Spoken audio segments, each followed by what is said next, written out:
Con la puesta en marcha del nuevo sistema de justicia penal, la Ciudad de México y otros estados de la República ya cuentan con un servicio más de Locatel para brindar asesoría jurídica. Aquí la información.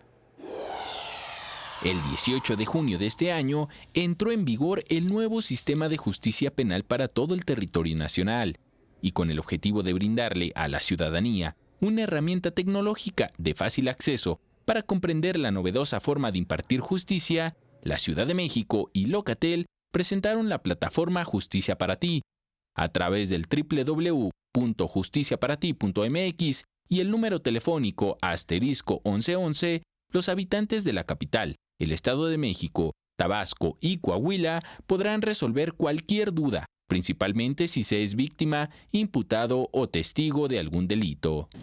La línea y la multiplataforma nacional son completamente gratuitas y están disponibles las 24 horas, los 365 días del año.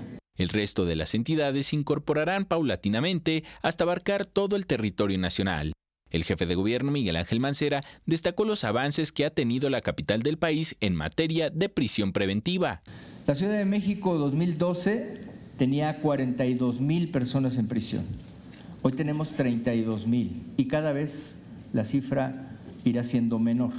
De esta forma, la Ciudad de México pone a disposición de todo el país el servicio de Locatel con la multiplataforma ciudadana para el sistema de justicia penal denominada Justicia para Ti, lo cual fue reconocido por el secretario de Gobernación.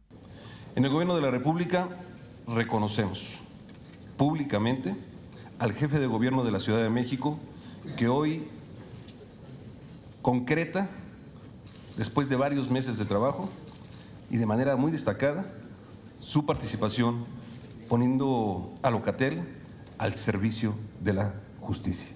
Con imágenes de Javier Cordero, Enrique Muñiz, 21 Noticias.